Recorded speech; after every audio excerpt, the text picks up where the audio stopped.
As an instrument pilot, your weather decisions are more complex than those of a VFR pilot. For an instrument trip, it's no longer a question of, is the weather good or bad? You know you'll be flying in bad weather. That's why you're making the trip on instruments. Now the question becomes, how bad is bad? For instance, as an instrument pilot, you now will have to make decisions about freezing levels and icing forecasts. Those conditions weren't really a consideration when you weren't flying in the clouds. Your friendly briefer will not be able to say, for your level of experience and current skill level flying an airplane with this equipment and performance, this IFR trip is not recommended. It's up to you to take all the information about the flight, including the weather, and make the go, no-go decision. An airline captain has the luxury of an alter ego, the dispatcher, who does a lot of the work for him, but you'll have to do it all on your own.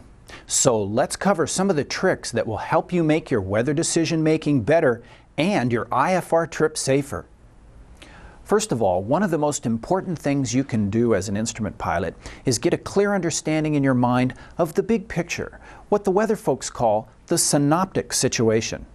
Understanding this big picture will help you figure out alternative routes or timing that will often allow you to complete a difficult IFR trip safely.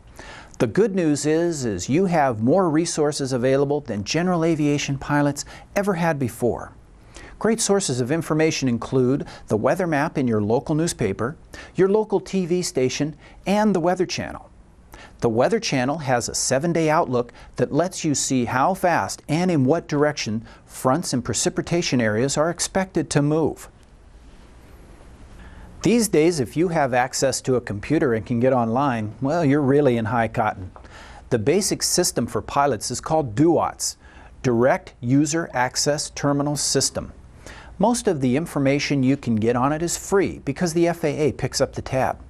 Every bit of textual information and most charts available to the flight service briefer are available to you here for free. You can even file a flight plan on DUATS. It's like having your own personal flight service station.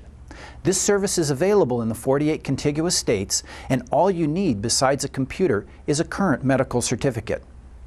The meteorology section of the AIM has the names of the current vendors who have contracts to provide this free service, along with their toll-free customer service number.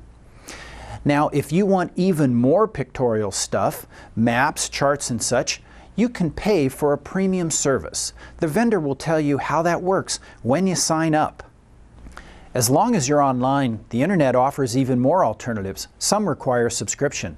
Some of the better-known weather sites are the National Weather Service at www.nws.noaa.gov, AOPA Online at aopa.org, and the Aviation Weather Center at awc-kc.noaa.gov. You can also get Weather Channel's maps online at weather.com.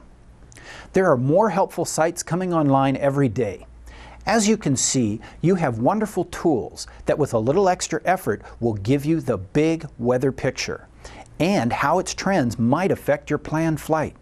Armed with that big picture, you may be able to spot a bad trend early enough so you can change plans and make what otherwise could be a difficult trip fun and easy.